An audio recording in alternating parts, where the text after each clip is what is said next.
But in the meantime, we see, look at this, a nice push on that bottom fort because of those Knights.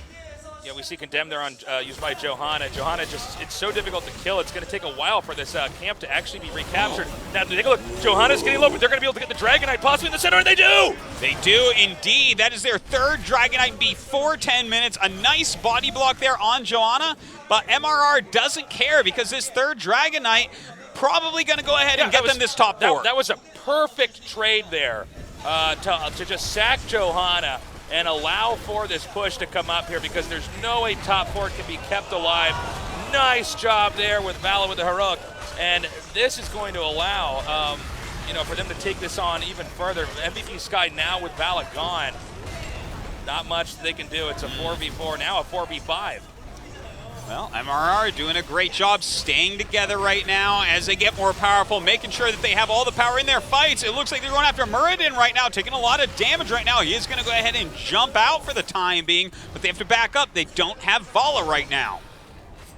And as they move back over here, the top two lines of defense here have been completely crushed. Notice all infrastructure still around here for MRR. And they're still with Dragon Knight, I guess 1 second remaining there on that. But they did the damage they needed to do, really. They took out that top fort. And take a look here. They're going to take out, oh, maybe not. Maybe a little bit too greedy. Okay, they're going back out over here.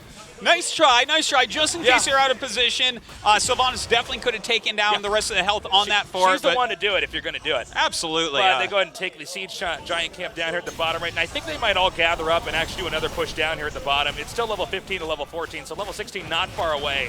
Wow, that was a really great move there by MRR. Oh my God, an amazing silence does come down. Great heroic there. Oh, and a missed heal we do see. But it looks like right now MRR chasing them back, already taking out Vala and Rhaegar. We see Jaina still on the run right now, but it looks like Jaina should be able to get away. Oh! Very nice catch there with Sagara. Did not quite have that synced up with the Banelings. Banelings actually connecting with the wall there. Yeah, a little bit. That, but I mean, hey, that was still pretty impressive. Slightly overzealous. Sagara sort of has the next best thing to Void Prison. You know, you can still sort of set it up, but nice catch there, really. The synergy with the heroic abilities is quite impressive here from MRR. Yeah, their teamwork has been nothing short of phenomenal so far. I'm really impressed with how Buck on Uther dealt with that situation with Sylvanas, gave her a nice heal, went ahead, cleansed her, make sure she could get away from Tyrell's judgment, like in a huge moment right there, or she would have been down and that whole battle would have looked different. Well, they're going to go ahead and regroup back over here, and they might as well go for the Knights. MRR, that is, taking out the Bruiser camp here in the upper right. 15 seconds before the Dragon Knight Shrine spawn again. Yeah, great timing once again here, Tasteless. They're doing a fantastic job of putting a lot of pressure on as those shrines start to try to get quick Dragon Knights, and so far it's worked 3 times. Yeah, I don't know if this is going to be a game where MVP Sky is actually ever going to get the Dragon Knight. It just seems like MRR has the heroes split up at the right place at the right time to zone out any opportunities that MVP Sky could try to take. Well, right now we do see MVP Sky trying to do a little bit of push here. They have all 5 of their heroes in this bottom lane, trying to push on this fort a bit, forcing more and more of MRR to come down and kind of counter them a bit, but they do have Sylvanas pushing up top, so they don't have their full force down at the bottom. And a lot of attention being given down here to the bottom as we have the beginning of the engage there, but nice job with Cigar. I believe that actually got 3 heroes inside of it. Pretty insane maw right there, that indeed. actually saved Arthas back there. Yeah, it really did. Really saving his bacon there, Tasteless. Looks like we have some stuns coming down there. And, beautifully done right there. An ancestral healing on Jaina. She comes out of that ice block. Really well done. MVP Sky with some great control during this battle. Unbelievable. MVP Sky still no kills just yet on either side, but a pretty scary exchange there. And I guess the other important thing to note is who has the shrines right now, and it is going to be MRR. And it looks like once again the Dragon Knight has been taken. 4 before 14 minutes at this point. This is getting just crazy. I can't even believe. We are setting records here, man. I can't believe how many Dragon Knights have been acquired. They haven't even lost a building yet. They've lost a well, Artosis. I Okay, can say that they've much. lost There's a a well. well missing, and I Fair think enough. they lost 2 towers at the bottom. You could be right about that's, that. I guess I mean the important buildings, the forts, the cores, the keep. Yeah, they're all good still, Yeah, and MRR continuing to push forward here. They want to break through some of these walls so that they can start working on those keeps, start getting those catapults pushing across those lanes, put even more pressure on MVP Sky. As they continue to push forward now here, bottom lane under serious threat, and this is a great lane. If you could peel apart this area, it could be very easily exposed. It gives you a lot of mobility to kind of come in there and punish later on, even if the opposing team gets a Dragon Knight of their own. Meanwhile, oh my gosh, kill there on Vala.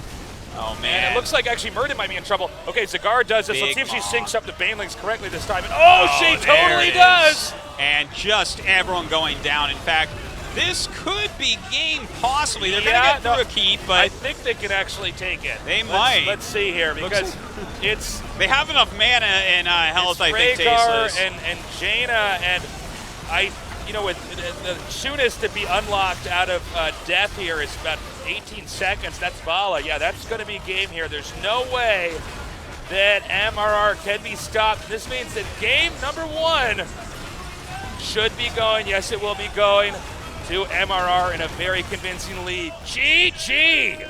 Wow, really well done here, Tasteless. Damn. You know what? That was like some epic teamwork, really great strategizing by them. I love how they took the early Zagara and really capitalized upon it with that creep spread, with those rotations. But if I had to pick an MVP for MRR, oh yeah, you see what I did there? I would choose their support Buck. I saw at least 4 or 5 really clutch cleanses there that stopped things like Tyrael's Judgment, that saved their heroes and got them out of a pickle. Yeah, it was. That was a very, very impressive series. Also, the Johanna always getting right on top of the Dragon Knight the moment that it was free. The synergy, Sylvanas come in there a lot of times to push back center lane to make sure that Dragon Knight could be acquired. I mean, that was just very nicely done. Even saving Arthas there at the very end. Zagara also had, incredible ability to trap and isolate in fights. So that was just really impressive. Oh yeah, the Maws were actually crazy. Those devouring Maws were crazy indeed. Like as you said, there was a save there on Zagara at one point as well. Just great stuff. Yeah, I was blown away. Let's take a quick look at some highlights here. Look at that. Using Divine Shield on himself to get away right there. Really, really well done. Of course, a nice body block this here. This is really important here. They sacked Johanna. Johanna stayed here because they couldn't recapture the shrine, and that allowed them to get Dragon Knight there. And that's a tough moment. That's real communication when you know when to sack one player to get a lead somewhere else. Absolutely. Look at that. That was gigantic right there. A great wailing arrow to silence everyone there, really enabling them to kill off Rhaegar and Vala. Great Maw as well. Yeah, there was the misfailings. Yeah, a little bit of misfailings there, but still not bad. And even this engagement right here, you see once again with the Maw able to save Arthas, and this started them being forced back into a retreat over here. Some intense cleanses, and look at that. That was great. Ice block on to live, ice block off, receiving that ancestral healing, that giant burst heal from Rhaegar. MVP Sky had some great moves here as well. Yeah, that was really nice by MVP Sky. Unfortunately, there was never a moment where they were actually able to overcome they were never MRR. Yeah. It's what their actual name is, guys. MVP Sky was... They were never actually at an advantage this game. No, they were never, ever actually at an advantage. Which is funny because we said today was going to be close, and now I'm a little bit worried here for MVP Sky. Well, they were very outclassed in that game. Our next map is going to be Tomb of the Spider Queen. Yes, Tomb of the Spider Queen. A very small map. Should be interesting to see what they want to do here. I'm really excited to see if we have any Asmodan picks or bans, because it can be very easy for him to farm a lot of minions for that Globe of Annihilation buff. And it's definitely been a very common pick and ban in Korea overall. Yeah, we may definitely see him there. I think this map also could end up give us a game that looks a lot like Dragonshire, even though it's not shrines you're acquiring, being able to deposit gems properly while monitoring other locations on the map. Sure. MRR really seemed to be on top of that and did a great job. Guys, I believe we are going to be going to a short break. And when we come back, we'll be going on into game number 2 here for the OGN Heroes of the Storm Super League. Stay tuned.